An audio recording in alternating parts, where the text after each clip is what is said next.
All right, let's jump right in. Today, we're going to talk about a social theory that quietly shapes our lives, often in ways we don't even notice. And it all starts with the incredible, sometimes scary, power of a single word. I mean, think about it for a second. You've definitely seen this happen. Someone gets a reputation, and suddenly it's like their whole future is just locked in. But why? How can one simple label feel like it's becoming someone's destiny? That's the exact puzzle we're going to unpack today.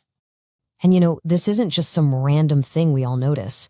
It's actually a core concept in sociology that explains exactly how one little name can end up sending someone down a completely different path in life.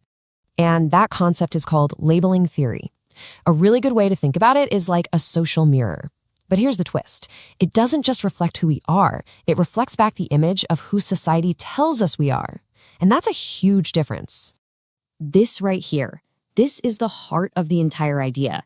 It's simple, it's direct, and honestly, it's a little chilling when you really let it sink in. Because we're not just talking about hurting someone's feelings. We're talking about something that can fundamentally change a person's entire sense of self. Okay, so let's break that down. The theory basically argues that no act is born bad. It's society, our teachers, our institutions, all of us, that slaps the label deviant on it.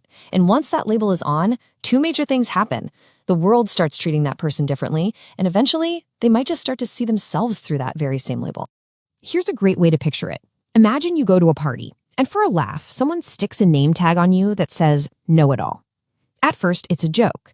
But after an hour of people challenging every single thing you say or rolling their eyes at you, you might start to get defensive. Or maybe you'd even just lean into it and start acting the part.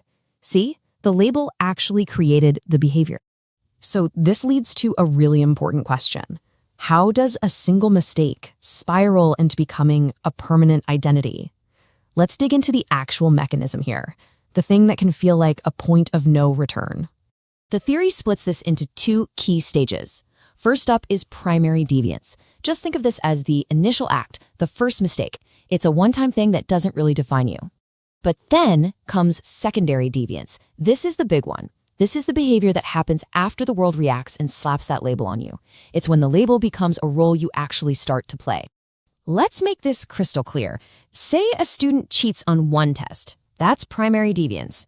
In their own head, they're just a student who made a bad choice. But if they get caught, publicly called out as a cheater, and now every single teacher watches them with suspicion, they might just start to think, well, if that's all they're ever going to see me as, why should I even bother trying to be honest? The moment their behavior shifts to fit that label, boom, that's secondary deviant. And you can see how this becomes a vicious cycle, right? It's a feedback loop. A small act gets a huge label from someone in power. Because of that label, doors start closing. People don't trust you. Opportunities dry up. And in that shrinking world, the only identity that seems to fit anymore is the one you were given. It's a textbook self-fulfilling prophecy. Okay, this brings up a massive question, maybe the most critical one. Who's actually holding the label maker? I mean, not all labels are created equal. Some just slide right off. The power to make labels stick really lies with authority figures and institutions. We're talking about teachers in a classroom, police officers on the street, doctors giving a diagnosis, judges in a courtroom.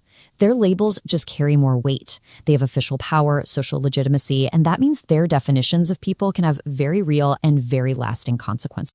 This really puts it perfectly. If some random person calls you lazy, you'd probably just brush it off. It's just noise.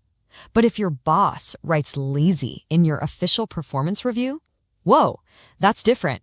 That goes into a permanent file. It can affect your promotions, your pay, your entire career. So yeah, the source of the label matters a lot. Now, this isn't just some abstract theory you read about in a textbook. We can see its effects all around us, in some of the most important parts of our society. Let's look at how these labels actually become reality. In the criminal justice system, this is profound. An ex-offender serves their time, but they get out and are still wearing the label of criminal or felon. That label makes it incredibly difficult to get a job or find housing. So when society systematically locks all the legal doors, is it really a surprise when the illegal ones start to look like the only ones left open?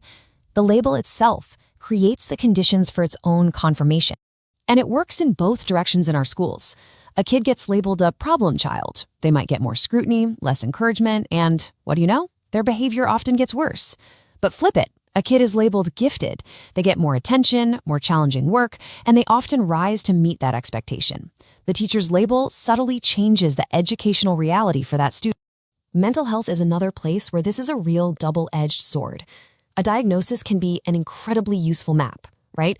It guides treatment, it provides understanding.